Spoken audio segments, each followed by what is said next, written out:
Hello, and welcome to Stories from India. This is a podcast where we talk about myths, legends, and folktales from India. I am your host, Muni, and I'm a mythological character myself. I have the gift of eternal life and knowledge of the past, the present, and the future. By profession, I'm a traveling musician and a storyteller.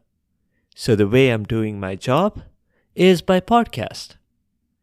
I know I said that the next episode is going to drop this weekend, and that is still true.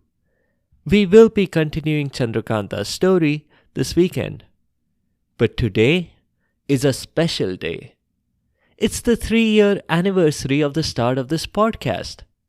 So, to celebrate this occasion, I thought I would do a little bonus episode as a way to thank you for all your love and support. This short story appropriately features me in a singing competition. Broadcast TV these days seems to be full of music competitions. There's The Voice, Rising Star, Indian Idol. But here's the very first singing contest in history, featuring two of the most accomplished singers in the universe. Of course, one of them is me. As I have said in every episode over the last 3 years, I am a traveling musician. You'll see that I'm never shown in any imagery without my veena, which, if you're not familiar, is an Indian musical instrument. That's how important music is in my life. I've been playing my veena and using songs to tell stories since the dawn of civilization. So, as you can imagine, with all the practice that I've had, I've gotten pretty good at it. Today's story begins with me visiting Hanuman. Yes, the one and only Hanuman, the superhero from the Ramayana who can fly across oceans, lift mountains, and can shapeshift. And those are only some of his superpowers. One other superpower that isn't as well known is his voice. I knew that when I visited Hanuman, but what I didn't know was the extent of this power. Honestly, I was so confident in my own abilities that I thought that I might listen to Hanuman and give him some tips and suggestions on how to improve. Naturally, I was in for a surprise. Hanuman was sitting in the garden at his home, and he politely welcomed me.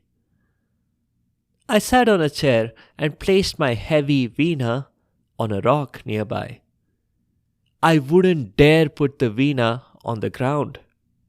I love it dearly, and it is my prized possession. Come to think of it, it is my only real possession. I don't own a home, and I usually eat as a guest in someone else's home. Speaking of which, I was hoping to stretch Hanuman's hospitality to at least a lunch and high tea, if not dinner as well. Beyond that, it might be stretching it. We were acquaintances at best, and I hadn't met Hanuman before one-on-one. I inquired, perhaps a bit condescendingly, that I'd heard Hanuman dabbled in singing. I was a singer myself, I said, and I had been singing since the dawn of time, practically. If he liked it, I could give him a few lessons and stuff. It's to Hanuman's credit that he responded politely at this point. His response was a humble one. I'm just a beginner, Narad. I haven't had the opportunity to practice much. The only thing I can say is that when I sing about my favorite topic, I completely lose myself in it. There are no prizes for guessing what Hanuman's favorite topic is. It's obviously Ram. Just as I am a Vishnu devotee, Hanuman is a Ram devotee. If you think about it, it's not all that different, because Ram is an avatar of Vishnu. Alright, Hanuman, let's have a listen then. Go on, sing your favorite song. And Hanuman did. And I can tell you, my dear listeners, it was not bad. Not bad at all. In fact, it was positively amazing. Still, in my arrogance, I thought at the time it was not as good as my own singing. You show a lot of promise, Hanuman, I told him at the conclusion of his song. A voice can be a powerful weapon. No doubt, over time, I can show you how to use your voice as a weapon. At the right pitch, you can even break glass. What's glass? And what's the use of breaking it? Asked Hanuman. Oh, I'm sorry, Hanuman. Sometimes I forget which century I am in. It happens when you time travel a lot. But I mentioned glass breaking to illustrate the power of voice. I suppose a more realistic example for this age might be shaking tree branches. How about melting rock? Asked Hanuman. I laughed. I see you know the legends. But believe me, melting rock is just fantasy. Someone's overworked imagination. I've studied it a fair bit, and I came to the conclusion, about a few centuries ago, it's impossible to melt rocks with your voice. You need something like a volcano to do that. He didn't respond to that, and we moved on to other topics. After a while, it was lunchtime, and Hanuman graciously invited me to join him. As you know, I had been angling for just such an invitation, and of course, I accepted. But when we got up to walk towards the house, there was a problem. I couldn't pick up my veena. It was heavy, I remembered, but not that heavy. Now, if you remember me saying this at the beginning of the story, I had placed my veena on a rock when I first arrived. I looked at it carefully now, and a part of it seemed to be submerged in the rock. Submerged in the rock? What sorcery was this? And then I realized what had happened. Hanuman's singing had melted that rock.